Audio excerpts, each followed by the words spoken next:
people who are entering the space, anyone who goes into Web3 and understands what it means, it's much bigger than just the product. But when you actually understand what it stands for, when you understand the idea, the promise, the prospect, and the ability of it, then you don't care that much necessarily about the initial gloss and glean and what it looks like. And that's the metaverse, that's Web3. And once you're infected with this idea of economic freedom in the digital platforms, you never want to go back. What Web3 gaming does is not the fact that you must make money from it. It's the fact that it unleashes and transparently opens up the financial ecosystem of the gaming world. You just demonstrated that close association between property rights, freedom of speech. It is all tied. It is all tied. It is all tied. Politics are politics, but at the end of the day, politicians still have to listen to their people. And if their people want something that is maybe more connectedness and more compassion, then the politicians who advocate for this will be the ones who are elected. When you do the work that you do, think about the why and think about sort of why is it important. When you get to this point where you have the luxury and the ability to think about the greater things that you could do, the choices you make because of it, I think you will live a more fulfilling life. We need to find a way in which our younger children can learn about economics literally at the primary school level. And I think this is what excites me around Web3 and blockchain gaming. This is where children engage. They'll learn about this. If they don't learn it at school, learn it there. And that's what I'm really hopeful about where the world will go.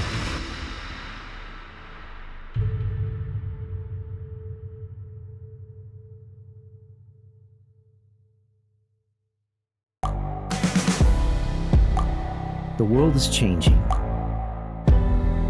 Inspiration is everywhere.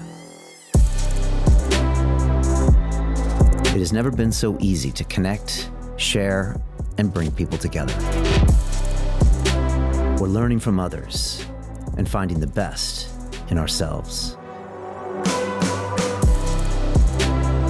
Challenging our beliefs. Sharing our vulnerability. Overcoming our fears. Transforming ourselves so we can transform the world. How far can we go? This is London Real. I am Brian Rose. My guest today is...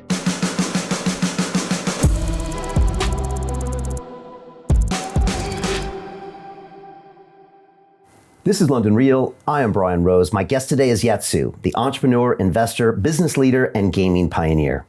You started your career at Atari Games at the tender age of 13 and went on to found the digital media development company Outblaze. In 2011, you co-founded Animoca, which provided gaming applications to the emerging smartphone market and has since become a world leader in entertainment, gamification, and blockchain innovation.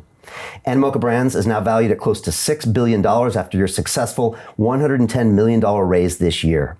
You believe that GameFi represents the future and that NFTs offer a new way for culture to be stored in the digital world. Your plan is to build a global company with a big vision to deliver true digital property rights for all. You believe that NFT games are only scratching the surface of what's possible and that in the future, completely new gaming models will be developed as a result of digital ownership. Yat, welcome back to London Real.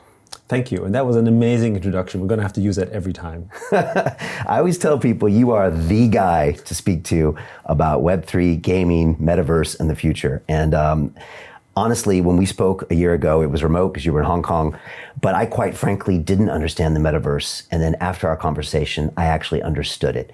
And I always tell all my students to watch that one interview because I think you break it down so people can kind of get their head around it. And we got so much to talk about. And I don't know where we start. You know, the last year since we spoke, so much has happened. And of course, the last couple of days, so much has happened. Yes, indeed. So where do we start? We're going to talk the last couple of days or are we going to talk about the last year?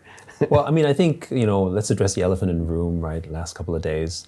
And then let's talk about, I think what happened in the last year with NFTs and sort of gaming adoption is really a macro trend that I think, we're still just in the beginning of. I think the last, few days, obviously, for some people might be considered a little bit traumatic. But I think the very important thing to recognize is that it's a relatively smaller audience that has been affected by this. Right. In some ways, you could say that those affected by what happened to FTX are still the people who are generally trading, for instance, are people who are in the financial services side. Whereas when you think about what's happening with blockchain games, with the people who are engaging with culture, with non-fungible tokens, maybe there's some fluctuation in the value for sure, in terms of maybe volumes or in terms of perceived value. However, they didn't go there because of the trading aspect of it or because of the financial services aspect. They entered it because of culture, because of gaming, because of fun, because of entertainment, or because of art, for instance. And that's the long-term trend. In the last year and a half, most people entered blockchain because of NFTs. And it's not because it's the ownership of the NFT, it's because it represents culture, which is how most of us actually engage. We care about traditions, we care about art, we care about identity. But if you think about the history of blockchain, many of the very first generations of people that came in, even though it maybe didn't start this way, are people who came from Wall Street. And so it was very financial in nature. And so everyone measures it in financial ways when that's only one avenue of why digital property rights and blockchain is valuable, but it's not the only way. So on one hand, yes, it's tragic, and we hope things will balance out. And this year has been a tough year, starting from the first part of the year, with Terra, and then afterwards with Three Arrows, and now with FTX. But it's still the same audience, if I may say so, right? It's the same group of people that were affected. And I think also people are becoming more cautious. So maybe the main setback, I would say, is perhaps the reputational damage, right? I think certainly some of the investors in the space are going to be much more cautious on the financial services side, right? The exchange business, for instance, I think will be looked at with much more scrutiny. But that I don't think is affecting the gaming sector, because gaming is still the fastest growing business sector basically in the world right now when you compare it to other forms of entertainment. It's a $200+ billion industry. It's bigger than music and film combined. It covers the attention of 3.4 billion people and rising. So that is the audience that we're sort of generally targeting, plus of course other people in the online space. That is what matters. And most of them don't trade on Wall Street and they don't trade crypto. Right. And so this, as tragic it is and difficult to digest, you're talking about 500,000 to 1 million people that were kind of trading on a platform that this affects. And again, the community knows these people and we meet them at conferences and that kind of thing. But if you want to zoom out and go to 30,000 feet, you're saying there's a lot of other things going on in this space. Well, what's fascinating? I mean, just now as I'm attending Token 2049, while obviously there's a lot of shock and, debate and discussion, the mood isn't really like, oh my goodness, what am I doing here? This is the end of the world. I mean, people taking photos of, alpacas basically running around the conference, excited about opportunities, pitching still. And, yeah, maybe this is certainly not the best time to be trying to pitch to raise money because maybe there's some sensitivities. But the thing is, there's still an energy, right? People are still hopeful. And that was very different from 4 years ago. So it's not nearly as bad as I think people think it is, but it certainly has a macro effect that we have to see how it shakes out in the next week or two. But the energy is there. And I would say the same thing, when I went to Korea Blockchain Week, which was, I think it was maybe a month or two after what happened with Terra, and Terra basically being very sort of strong in Korea at the time. Obviously, many people in Korea were affected. The general commentary I got from a lot of people was, oh, don't bother going to Korea. Everyone's against it, it's bad, and so on. And certainly many people suffered, and that's really bad. But at the conference, the energy was electric. Everyone was like, yeah, that's bad, that's really bad, but we're here to build, we're excited. Many young people understand that was, where the future was going. This was the future they wanted to build. The true builders were emerging. So, I would say that it's a true test of strength, that no matter how hard you shake sort of the tree, it's still standing there. Yeah, and I felt that energy yesterday as well. I mean, obviously people were talking about it, but, everybody was still buzzing and talking and moving. And, I get a feeling of crowds. I'm sure you do as well. And there wasn't this like ghost-faced, pale, yes, what are we going to do now thing. It was just everybody was getting on with it. And it was like, yeah, that kind of sucks. And we didn't see this happening. And, but, everybody's building. Yes. And continue to move on. That's a testament to the space. Yes, exactly. To finish up with the year in review, you mentioned Terra Luna. I guess we saw Celsius failing and Voyager. Like, what are some of the benchmarks to review them now? What your thoughts were on them? And then I'd love to talk about bigger picture. Well, I mean, so first of all, I think when you look at the financial sector, right, when you think about what happened basically with those sort of financial service providers, they definitely suffered. And I think there will be probably a little bit more pain to come from them because there is going to be a contagion because they typically do business with each other, right? It's a sort of a network effect of a different kind.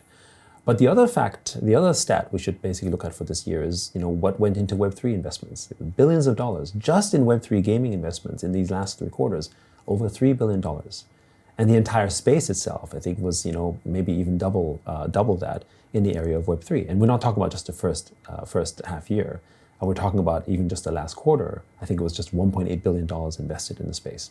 Now, obviously, it's not, it maybe wasn't how it was, at the end of last year, but that's a pretty healthy investment figure, right? So that's one of the sort of, I would say, look at the optimism that we see with the investment community as well as the community at large.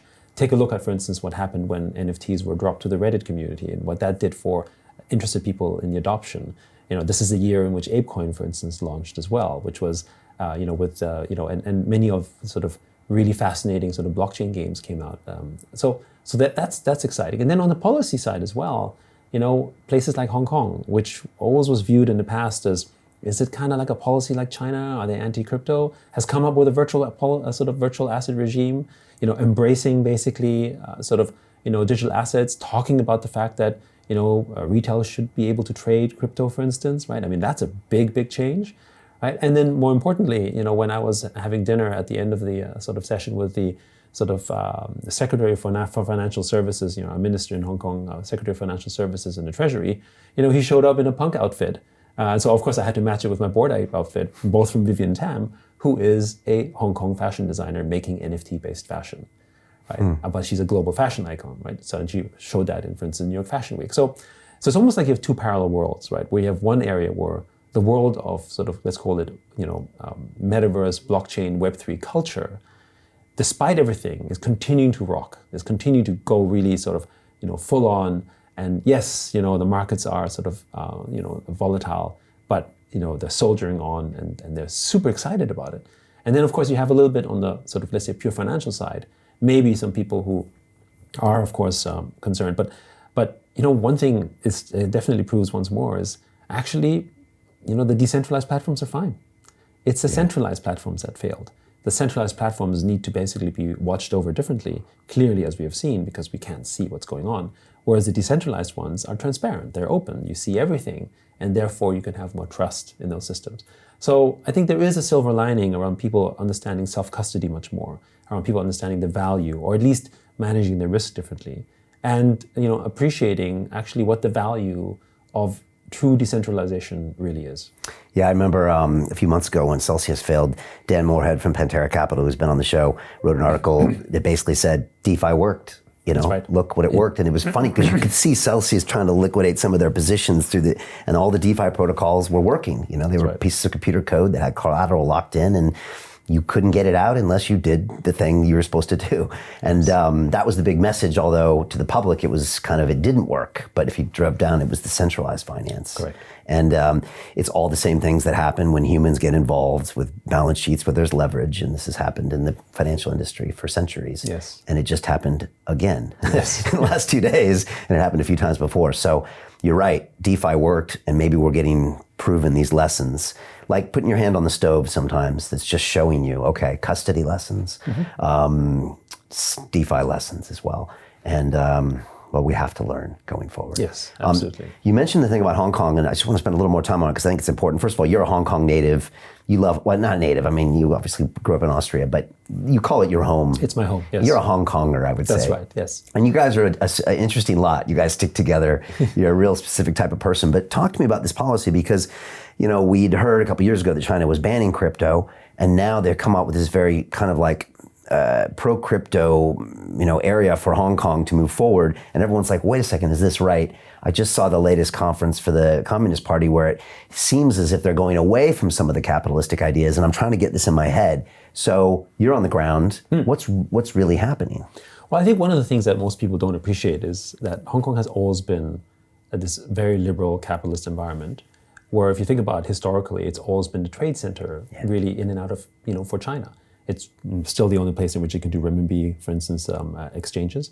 It's a place where you can do certain kind of global financial instruments and free sort of movement of money that you can't do in China. So Hong Kong has always served this role. One of the problems that we've had really for Hong Kong, sadly, for the last couple of years is COVID. And because Hong Kong basically took a very aggressive COVID policy, people can't come to Hong Kong to see what's real and what isn't.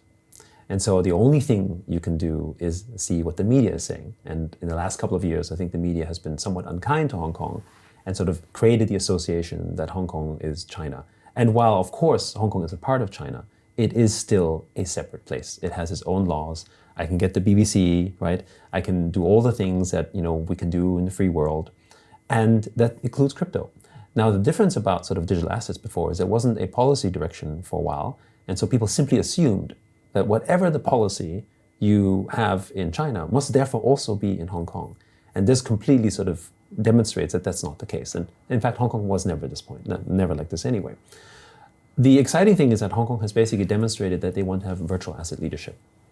I think that's exciting for a couple of reasons. One, that we have a new global financial player that's basically saying, we're here to make this space better. We are invested in space. And you should have seen the conference. I was there basically opening it up with, the first fireside chat was between me and the Secretary of Financial Services and Treasury. And we talked about sort of what that meant for Hong Kong. The room was packed, right? It was electric. The excitement was there. Everyone was really wow, Hong Kong is embracing the future. And it was really kind of Hong Kong is ready for business. And for me, living in Hong Kong, it was very beautiful to see as well, because Hong Kong was being unfairly crushed, by other factors, including sort of media perceptions. And now you can come to Hong Kong, right, and then see it for yourself, but also benefit from these new policies that they're engaging. They've also come out, for instance, with this sort of quasi-sovereign fund, which again is a very on-Hong Kong thing, but they're like, hey, we want to kickstart the industry. If you're from overseas and you're building this new area of business that's developing, in the future of finance or fintech, for instance, Hong Kong has a fund available for you to look at that as well, right? So they're really sort of taking sort of a very proactive stance. I also think that it's going to have repercussions globally, right? In the sense that for a long time, well, I think we can make a safe assumption that Hong Kong probably didn't do this without some sort of blessing, right? I mean, they don't just make policies by themselves, which means that there is a macro perspective here around the fact that this is the way in which I think China is sort of experimenting and understanding, in this financial laboratory that Hong Kong always was for the region, which is a message for the rest of the world. Because if China is now playing with this in a way, then how should other places react to it? Are you willing to basically sort of just let sort of Hong Kong play in this part? Or do you want to actually also make sure that that talent that is basically the future of finance and maybe the future of the web as a whole, is something that we need to be globally active in, and which I think is going to be a positive thing. But Asia has been leading in this space from a regulatory standpoint this year as well. When we talk about this year, for instance, Japan, right? Prime Minister Kishida-san made Web3 in the Metaverse national agenda about 3-4 months ago. We announced sort of a partnership where Mitsubishi Group, Mitsubishi Bank basically made an investment in Animoca Japan, for instance.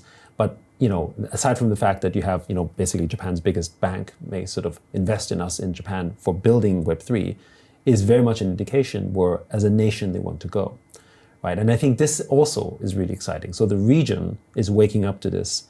And I think the rest of the world, especially America, which I think leads from the innovation entrepreneurship side, but maybe on the regulatory side and maybe on the government side, is still a little uncertain about what to do, is now probably having to react to this, which I think is good, because we need some global competition. We need some other forces that can help shape the market. So this is your message to Washington, D.C. Well, they should pay attention to what's happening in Hong Kong. Well, I mean, I think that generally speaking, there is a lot of people in, I think, the U.S., especially in politics as well, who do want to see this develop, right? So it's not fair to say that, American politics is against it.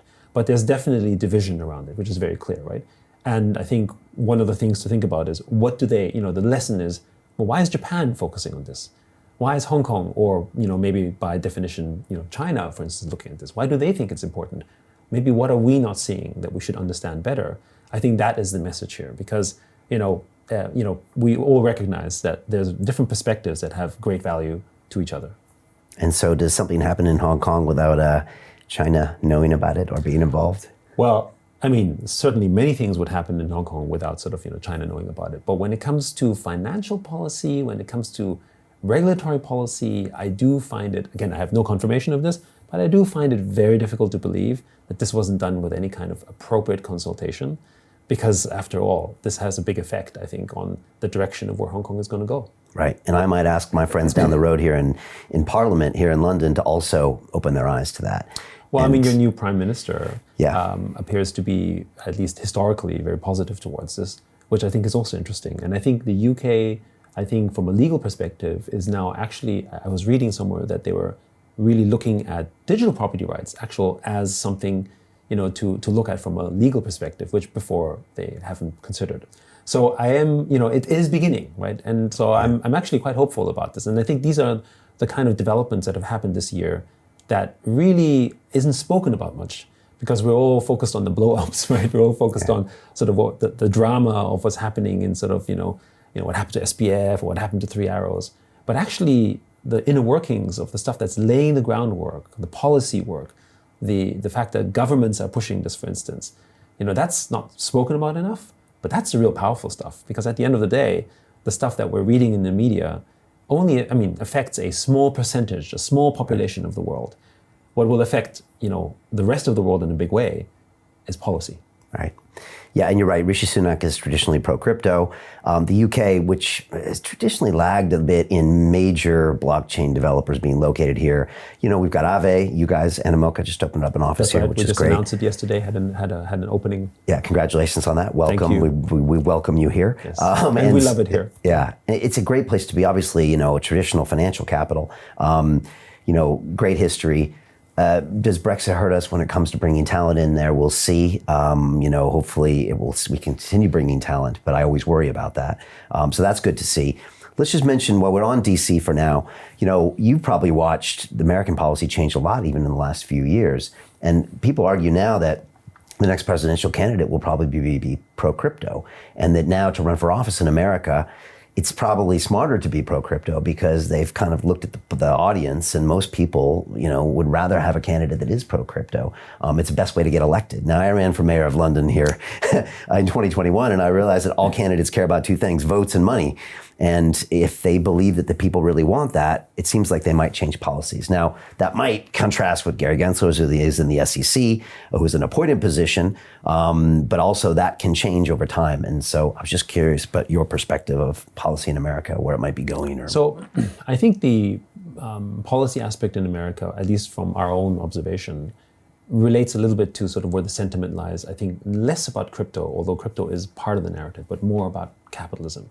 So my perspective as to what's happening in America is a little bit sort of this war on capitalism between, let's say, the younger generation versus the older generation, who very much sort of are, let's call it, thinking about sort of, the elements of, why capitalism is important, the property rights and the freedom aspect, and related to sort of, I guess, the meaning behind, why we basically need to have, I guess, relatively smaller government and perhaps, less controls, as an example.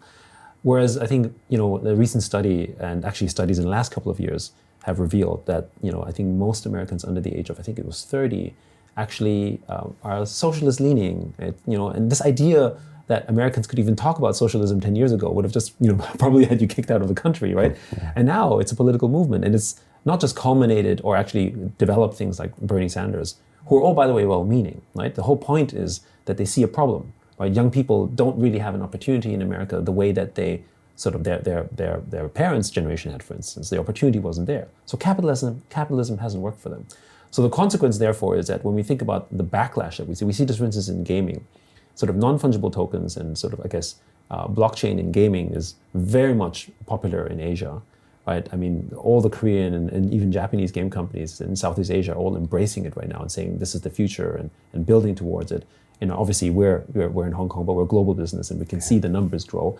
Whereas in America, if you remember last year, big gaming companies like EA were like, NFTs and blockchain, that's really interesting. And then, a big vocal minority of gamers were like lashing against it.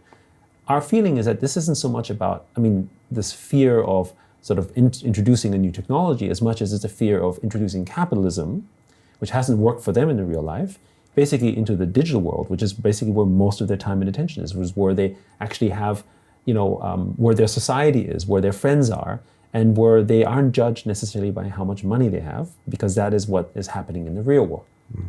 And I think this anti-capitalist movement that we're seeing in America is, what is crypto? Crypto is digital capitalism as far as they're concerned. So digital capitalism, like Bitcoin, and the crypto bros is all bad, and non-fungible tokens is just covered basically in that whole area because they think that, it's like thinking that, every NFT is like a Lamborghini to the car industry, right? Like if you buy a car, it must be a Lamborghini. Of course, we know that's not true, but from their perspective, that's what they're thinking.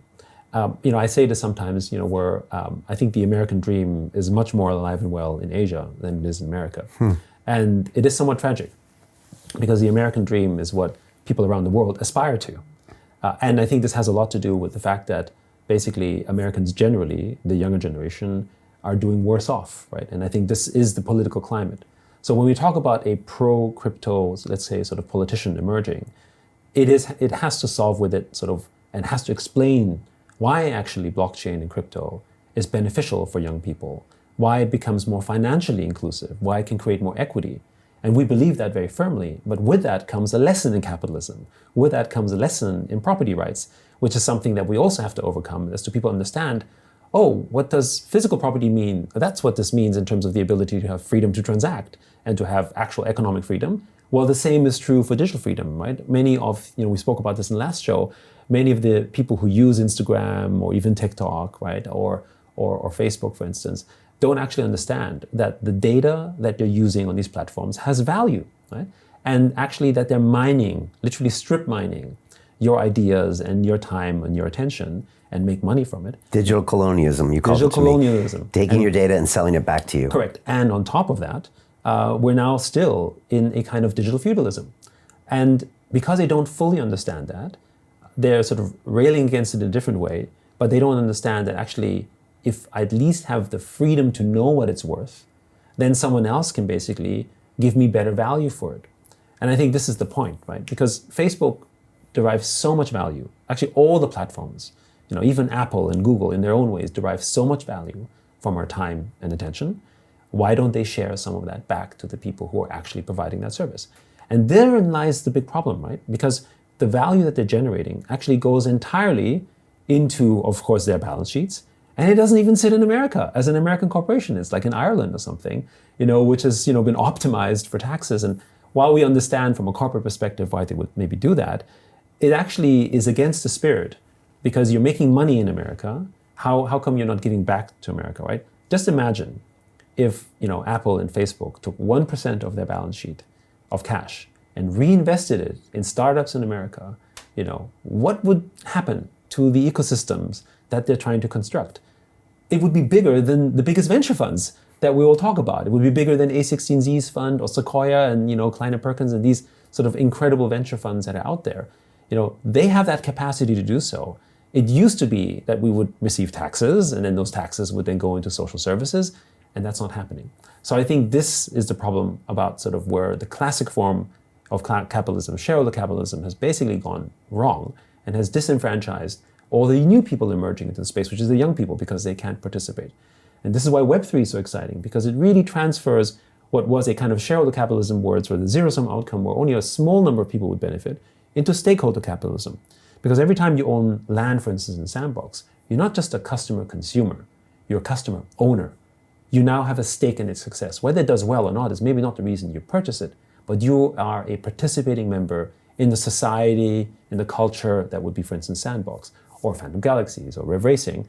And that means that as that business grows, as that community grows, you actually own equity in the project in some form or fashion. Like if you own real estate in London, right, you benefit if London as an economy does better, if it becomes more wealthy, if there's more business activity, if the GDP grows. So right, it would be a good thing for you to be an owner of something in London as opposed to just simply a consumer. So I think that's where this will go. And I think when we're able to, or a politician arises that is really able to explain this to most youth, and just to be clear, many young people in America love this space, right? They're influencing their parents' generation to actually go in there. But there's a lot of people who don't understand this because of this whole anti-capitalist sentiment. But if we can help explain to them that actually this gives you more equity, this makes it more fair for you, you actually become a real stakeholder, an economic stakeholder in this community, then I think you can win them over. We need to find a politician that is able to explain that. Yeah, so both of my grandparents, I think, basically went west and were either given land or bought land very cheaply because nobody wanted to go out there. It was literally wild. I think my grandpa had lost everything in the Oklahoma Dust Bowl, and he went out.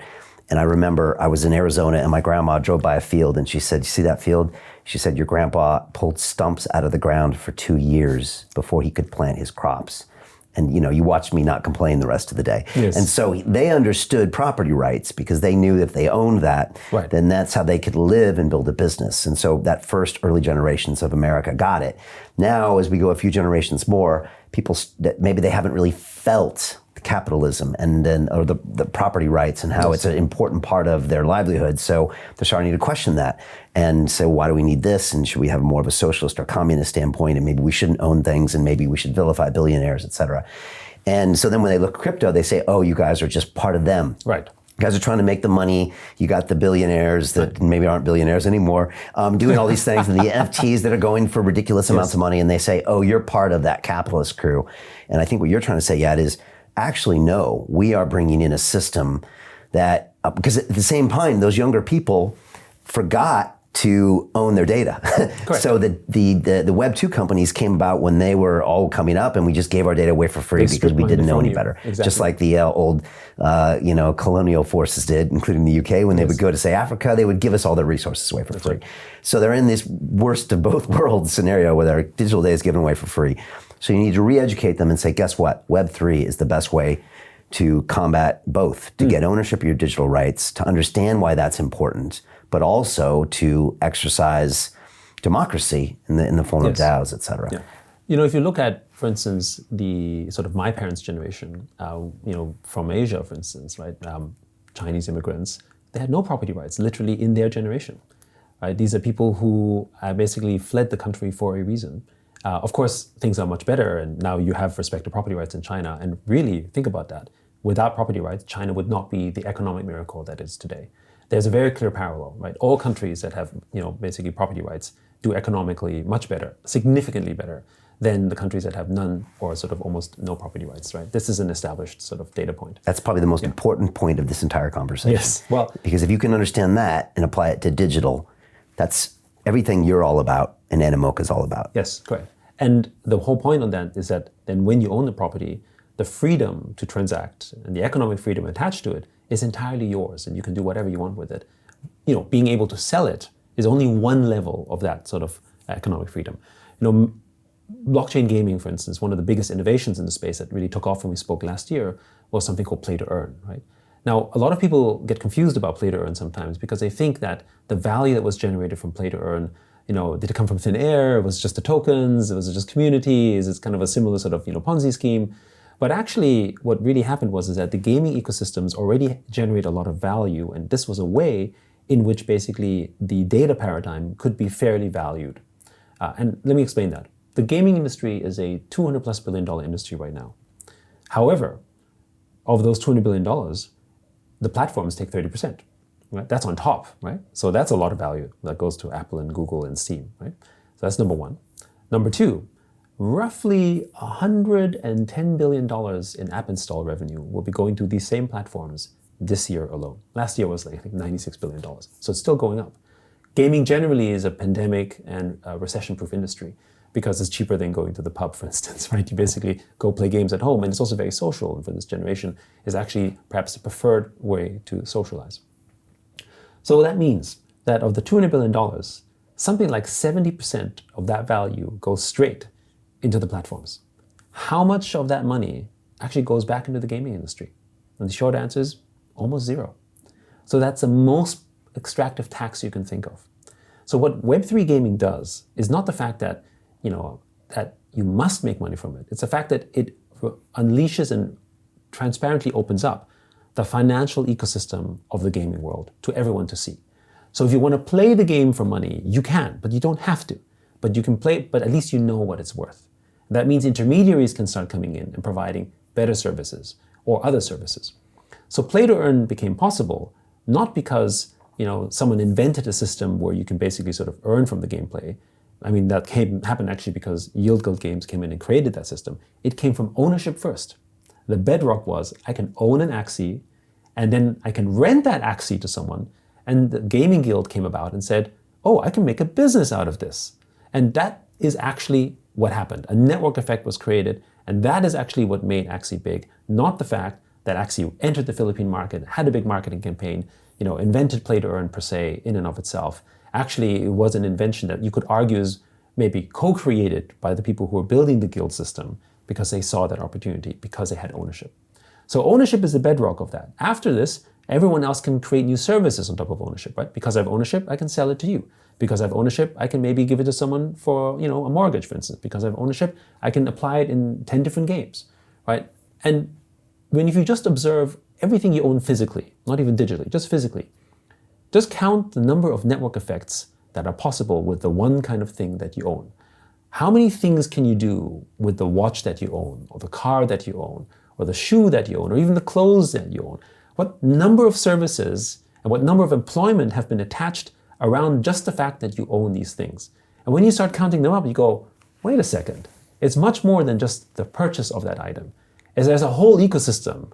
The fact that you wear this great looking suit, employs a dry cleaner, or, has someone who makes the cotton, or employs a fashion designer, has a store somewhere in Oxford Street, like whatever that is.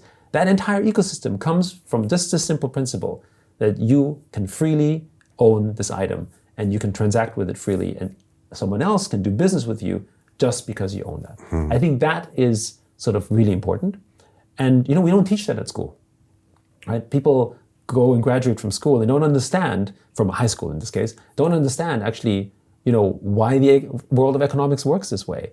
We jump straight into democracy in democratic systems and maybe compare it against communism, but we don't actually go into the underlying economics around it. So are we surprised in that many of our young people are confused about it when they don't have that background? So I think we need to sort of educate people around this.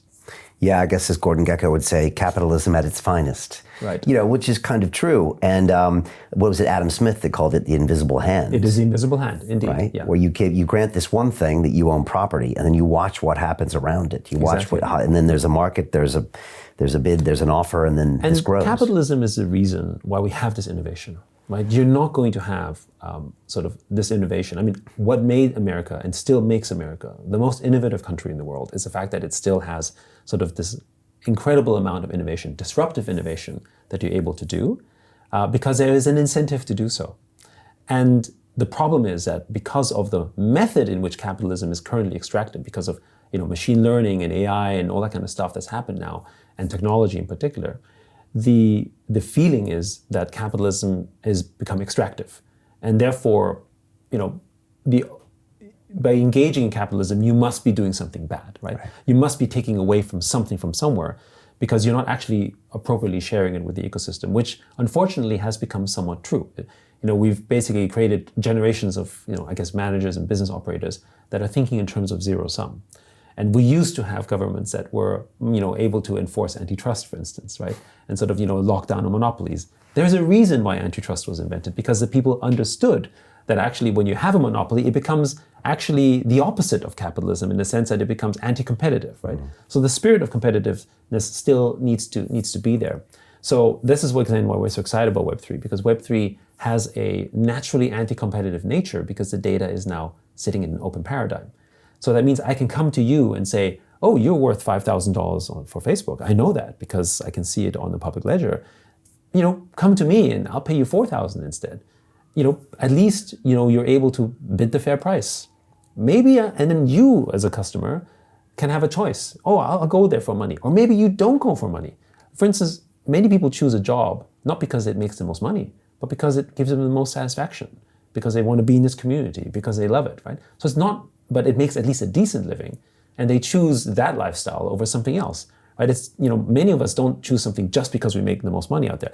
Again, if you come from a Wall Street culture, maybe that's your value system, but the vast majority of us actually don't live life this way and don't, want to live like that way. So I think that's another element. And when there's transparency, the efficiencies of the market come to play because someone else will come to you and make a much more reasonable offer, which is, by the way, what Web 1 did when it comes to resources, right? The reason why the farmer in China was able to get his fair price of rice It's because the internet told him that someone in America would pay, 100 times more than what he used to sell it to that middleman. So what does he do? He says, I want more, and because that's fair.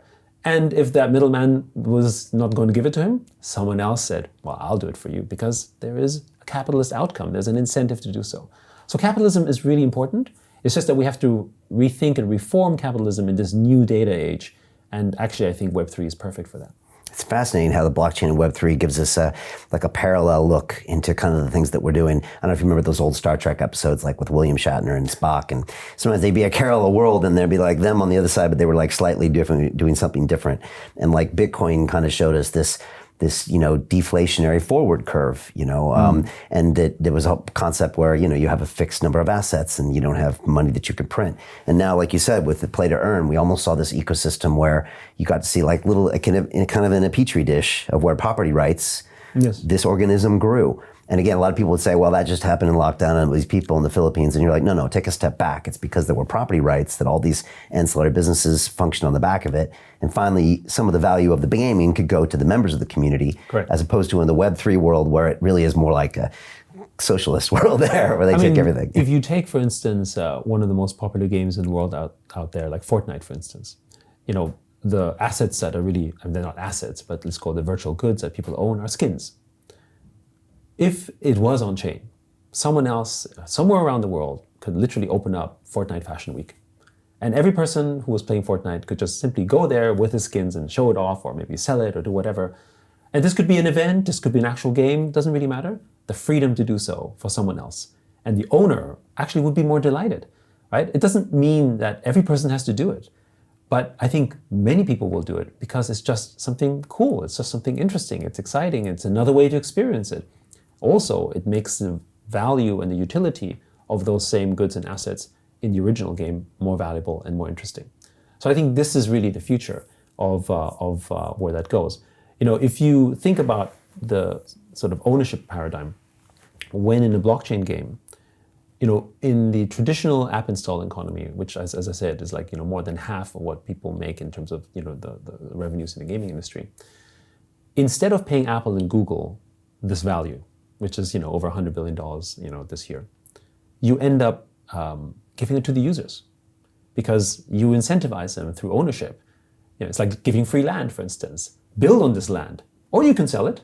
But the thing is, when you give someone free land, the chances of him actually maybe building something is far higher than when you give it to a platform or you give it to someone else who doesn't care about your land and he just sells it and goes away. And that's actually what's happening. In the advertising space, I'm advertising. Apple and Google happily take it and say, thank you for the promotional fee, the user you don't actually own anyway. And because you have to remarket it to the same user if you want to attach that, to attract that user. And as they take that money out, they will almost never put money back in the system. That's why Web3 gaming is so exciting, because the end user who receives the benefit of the virtual land or the virtual asset that he can have, the percentage of people who would invest more or invest into the ecosystem is far, far higher. It's a healthier community. First of all, to have this land, I need to be kind of interested. There might be some speculators, but it's not going to be 0% that basically not participate. It's going to be even 10 or 20% is a much healthier number than what we see today with the platforms. So real value is coming back into the ecosystem by actually giving to the very players who you want to help enjoy and build that ecosystem. Right, so the spirit of that is alive and well. And it's actually a capitalist incentive because I'm giving you something to come here and play this world. But of course, to make more value, to make it a better experience for you, to make it more fun, you have to invest. And investing doesn't mean money. Investing can mean time, because time is value as well. Right. So I was in Dubai a couple weeks ago, had an amazing time, was kind of blown away by what's going on over there. I was also at GITEX, which is like the largest technology conference in the world. I was there as well. Oh, you were? Okay. Yeah, I was speaking there as well. It was insane. Yeah, I think I missed you just by a couple hours. And so I hosted a Web3 Gaming panel, and there was a bunch of people on there in different spaces of Web3 Gaming, and there was a guy from the esports world called Paul the Esports Prophet. Okay. And he got up there and he basically just stopped everybody and he said, look, you guys all talk about your Web3 games, but they're not fun to play. And he said, you can give me tokens, you can give me these NFTs, but if they're not fun to play, then you've missed the whole point, is what he said. And he said, also, when you give me tokens, it becomes a job, and that's not fun, is what he said. Now, he was very insistent, and he's known for these kind of mic drop moments, but you weren't there, so we didn't. I would have loved to debate this. I know, and that's why I want to ask you, because I think you would have been the one person, because most of the people up there didn't have a lot to say to fight back against that. And a lot of people ended up kind of agreeing with him, even though they were in the Web3 gaming space. So what would you say to that argument?